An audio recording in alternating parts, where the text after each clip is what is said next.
Thank you, Wayne. Did you know that 3 out of 4 firefighters say they've experienced stress on the job that's left lingering emotional issues? That's what a new national survey shows that was done by the Firefighters Union.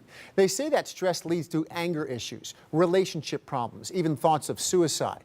In Syracuse, the most stress-filled firefight in years came in the deadly Fitch Street fire early last month. For the first time, we hear from several of the firefighters who were on the scene that night. They reveal the intensity of the effort to save lives and the challenge of moving past a firefight they'll never forget. Reported structure fire. Reported somebody trapped on the second floor, unable to breathe. 253 Fitch Street. From the first call, the firefighters of Station 1 knew this one was different. Sheer determination on everybody's face. We knew we had people in there, and like I said earlier, we're going to do what we got to do to get them out. A fire with a head start. People trapped. Possibly a baby involved.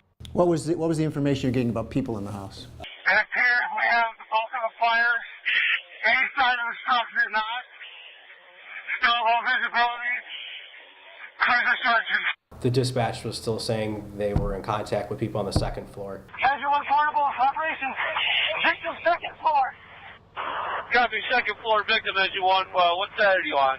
Everybody was trying to make a push, find stairs. Guys were throwing ground ladders to the second floor windows. One victim out in the front yard. Operations copy. One victim out in the front yard. 1 victim out, 3 more to go. We're trained to search without using our sight, by listening, and that's what we do. We're depending on our training, absolutely, and that's what really gets us through a lot of it, is that training that we do. Smoke so thick they could not see. Fire so intense it lit up a city block. Each of these firefighters from Station 1 had different life-saving duties that night. Their adrenaline surged. Training and experience kept them focused. Most people don't go into burning buildings. You do. Does your heart rate elevate, or are you able to keep yourself under control? It's controlled chaos. You definitely got to keep yourself in check, because if not, you're going to get killed. Yeah. Plain and simple. Be advised, they no longer hear the baby or the victim on the phone. Just an open line. 30 minutes into the call, they were still working to get all the victims out, including a baby, not yet 1 year old, plus 2 teens and their mother. There's a child and young teenagers. How's that weigh on you? It affects everybody a different way, but you can't let it beat you up, because the next call might be the same exact thing, and if you're thinking about the previous call, again, your head's not in the game. They're on the ladder with the victim. It's a baby. Copy, second floor with a victim. They rescued 4 lifeless bodies, rushed them to the hospital. None survived. Any call with a kid is a tough call. Right. Anyone that says otherwise, I don't believe them. Right. And it's just how you deal with it. Getting training to get ready for the call, and then after the call, being smart enough to know you need to deal with it. But yeah, when you have family and stuff, there's no way that he doesn't, come back on you a little bit. Each of these firefighters has at least a dozen years on the job. After the fire, they talked to each other.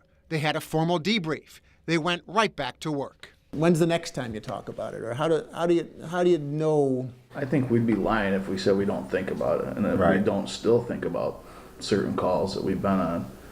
But again, you have to keep it in check.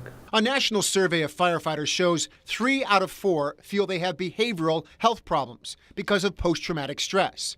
Nearly 9 out of 10 say stigma is a barrier to seeking professional help. We're able to read if someone's having a bad day or if something's becoming a little more too impactful, then we just pull that person to the side, and, and you would talk to them like you would any loved one, to help them through a situation. We have different programs throughout the department to aid and assist with firefighters who may be overwhelmed with stress or the work that we do. Is it okay to take advantage of those programs? Absolutely. We're all encouraged. Not frowned upon. No, we it's actually okay. encourage. Yeah. Because the better we are, the better and more effective we can be to help those in need. The next call comes quickly. Each member of the Syracuse Fire Department counts on the next to be ready to execute his or her job. The bell hits, we're going. Just as they did on Fitch Street, at a fire they will never forget. Engine 3's on scene. Heavy fire on the first floor. Signal 99. I talked with Syracuse Fire Chief Michael Mons about the care of firefighters after critical incidents like this. He said the department is working to take care of their own and make sure they do take advantage of counseling and support that they have available.